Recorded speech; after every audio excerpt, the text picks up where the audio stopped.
Oh, yeah. Boy, the police are just getting stupider and dumber by the day. Here's another prime example why police storm a family's home over cops lost gold-plated handcuffs. Say it ain't so. Yeah. Raid a family's home over gold-plated handcuffs. Wow. Okay. So a cop unlawfully raids a family's home over gold-plated handcuffs. Put it up for a man. Yeah. You know what? You know what that reminds me of? It reminds me of the story I did about 3, 4 months ago about a cop that barrage, taser, and arrest a man over his own pen. You know that story where the cop hands a guy a pen that signed the ticket, never asked for the pen back. Guy takes off with the ticket in hand, and the cop got butthurt over a pen that was worth 25 cents. How much do you think these gold-plated handcuffs are worth? A couple bucks, maybe at the most. Yeah. It just amazes me that cops value property more than people's lives. Yeah, they'll value a stolen car that's worth maybe a couple $1,000s, and they're willing to unalive somebody for that. Just like they'll really throw hands on somebody for value property. Just like the cops that went hands on a guy because he wouldn't show his receipt over a $6.99 frozen pizza up in Walmart. Yeah, it's crazy. Yeah. Yeah. Vallejo Police Lieutenant Jody Brown, a California cop who has a history of lawsuits against her, is now being what? Sued again. Now, Lieutenant, why are you being sued again? Lieutenant, let me ask you, man. You have a history, a litany of being filed lawsuits and probably winning them. Now you got another one. Why is that? What's that? Oh, that's right, because you keep fucking up on the job, bitch. You think that qualified music is going to back you up? You're wearing that Prussian blue uniform is going to get you, save your ass? I don't think so. California cop decided to raid a family's home. Yeah. Over gold-plated handcuffs that were reportedly lost while attempting to, quote, illegally detain a black man for not providing a driver's license, according to attorneys. It's actually a pattern of harassment, and this is it's a pattern. It's a pattern a pattern of history where cops do shit stuff like that. They'll fabricate charges or try to intimidate and try to bully, harass people, and people fail to provide identification like ID or driver's license when they're lawfully not required to, because cops are going to use that tactic. Oh, we got to call about a suspicious person. Oh, you look very suspicious. Just last week I did a story about a Maryland guy walked down the street 1 o'clock in the morning. Cops detained him, arrested him, and charged him with disorderly conduct when he was asking questions. And they say, "Oh, you look very suspicious." So that I guess in cops' mind, oh, if you seem suspicious, they have every right to put you in handcuffs and arrest you. I mean, asking questions is not disorderly conduct. Like asking for name and badge number, it's not resisting. People have the right to stand up for Constitution Amendment rights. That's the beauty of the First Amendment. For First Amendment freedom of speech, press, religion, assemble, and petition. That's the beauty thing of it. And cops don't like it when you stand up for your constitutional right. Or like when you have the right not to be violated of illegal search and seizures with the Fourth Amendment and the Fifth Amendment, where you don't have to answer questions, you have the right to remain silent. Your update. So the lieutenant, Jody Brown, was a sergeant when she confronted Robert Baker. This was in April. Mr. Baker is a 21-year-old black man who was sitting in his car on the side of the road while waiting for a friend, sitting while black. Yeah, just sitting, Brown not driving. His identification, waiting for a friend, prompting Baker to ask, why did she need to see his ID? Yeah, if he was doing nothing but sitting in his car minding his own business. Yep.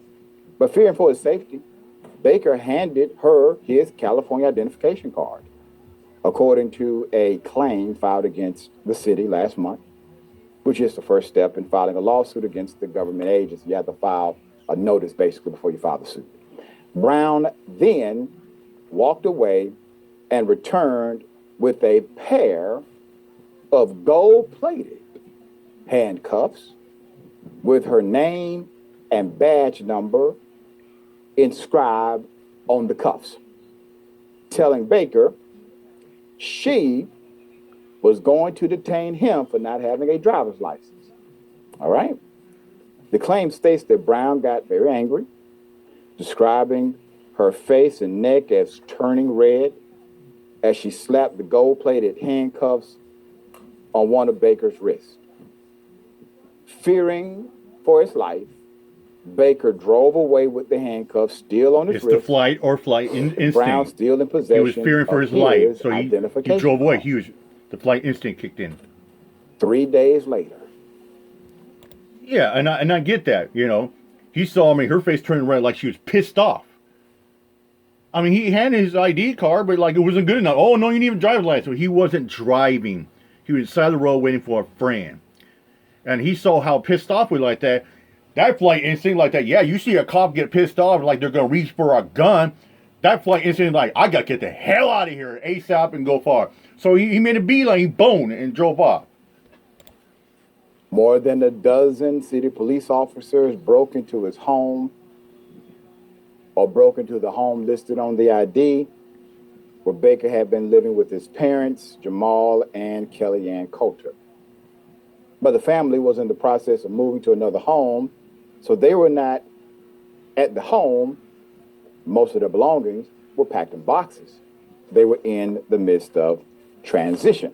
Transition to another place. When the couple returned to the home after receiving a call from a neighbor, they discovered the cops had boarded up their home, towed their daughter's car. Boarded up their home, towed their daughter's car away. Making it impossible for them to even enter their own home until several days later, when they discovered their entire house had been ransacked. And all the boxes they had packed up had been opened and emptied on the floor. Now, here's why that part is imperative to the story. If your warrant is to search for a human being, you know good and damn well they are not inside of those boxes. So why are you really in this home? For the handcuffs? They also discovered a warrant signed by Brown on the counter that stated they were searching for, quote, Sergeant Brown's personally inscribed pair of gold-plated handcuffs. Brown apparently lost while racially profiling and trying to illegally detain Mr. Baker, who Sergeant Baker had no excuse to contact, demand ID from, or detain at the time she tried to cuff him, end quote, according to the claim filed by the attorney, Melissa C. Node of the Node Law Firm. But at no point did the police obtain a warrant for Baker's arrest for any alleged crimes. Because he didn't commit a crime. Including leaving the scene of the department with the gold-plated handcuffs, which the claim states is a violation of department policy. Wait a minute. Well, wait, hold on. You were able to get damn near 15 police officers and a warrant for an item that's stolen, because that's what the warrant alleges. But there is no warrant for the man who got the hell away from you. You had his name, ID, you had his address.